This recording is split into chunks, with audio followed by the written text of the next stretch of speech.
নমস্কার, আমি তনুশ্রী মিত্র পাল, reiki master teacher. আজকে যে বিষয় নিয়ে আলোচনা করব, চৈত্র পূর্ণিমা। 1432 সালের বছরের শেষ পূর্ণিমার সম্পূর্ণ সময়সূচি।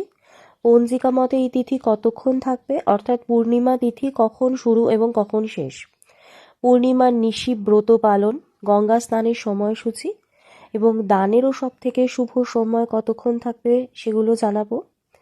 এদিন শ্রী শ্রী সত্যনারায়ণের পুজো এবং অমৃত যোগের সময়ক্ষণ জানাবো। এছাড়া জানাবো চৈত্র মাসের পূর্ণিমার দিন শাস্ত্রমতে কি কি করবেন, কি খাবেন, কি কি বিধি নিষেধ রয়েছে, সম্পূর্ণটা জানতে অবশ্য করি পুরো ভিডিওটা দেখুন। যদি আজকে আপনি আমার চ্যানেলে প্রথমবার ভিজিট করেন তাহলে অবশ্য করে চ্যানেলটা সাবস্ক্রাইব করে নেবেন। ভিডিও ভালো লাগলে একটা লাইক করবেন এবং আত্মীয় স্বজন বন্ধু বান্ধবের মধ্যে শেয়ার করবেন যাতে সকলে এই বেনিফিটস পায়। তো আজকে আলোচনা করছিলাম চৈত্র মাসের পূর্ণিমা নিয়ে। সনাতন ধর্মে প্রত্যেক পূর্ণিমার বিশেষ তাৎপর্য রয়েছে, কিন্তু চৈত্র মাসের পূর্ণিমাতে অত্যন্ত পবিত্র ও পূর্ণক্ষণ বলে মনে করা হয়। এদিন শুধু আত্মশুদ্ধি দেয় না, বরং ঐশ্বরিক আশীর্বাদ, একটি দিব্য জ্ঞানের মাত্রাও খুলে দেয়।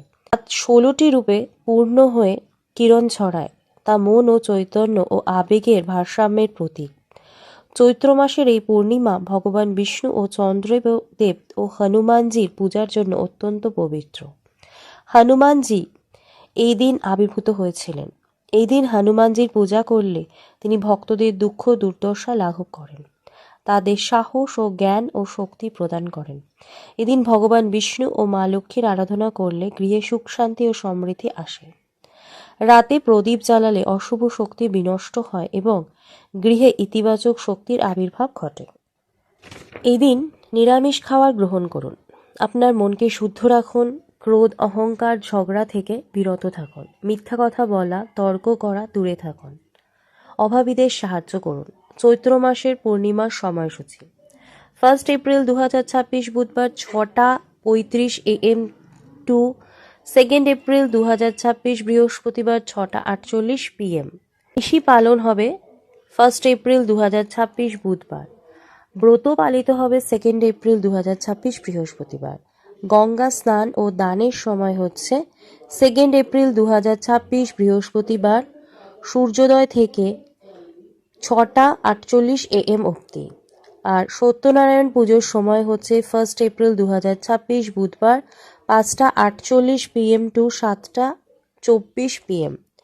অমৃত যোগ রয়েছে 1 এপ্রিল 2026 বুধবারে 12টা AM থেকে 3:05 AM অবধি। অবশ্য করে অন্যান্য পূর্ণিমার মতন এই চৈত্র মাসের পূর্ণিমাতেও আপনারা নিজেদের ইচ্ছা মতো পুজো করুন, এই সমস্ত জিনিসগুলো মেনে চলুন।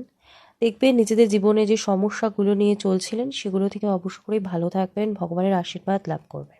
অবশ্য করেই এই ভিডিও মিস করবেন না, প্রচুর শেয়ার করুন যাতে সকলে এই ভিডিওর বেনিফিটস নিতে পারে। তো আজকে আমি আলোচনা এখানেই শেষ করলাম। সকলে সুস্থ থাকবেন, ভালো থাকবেন। নমস্কার।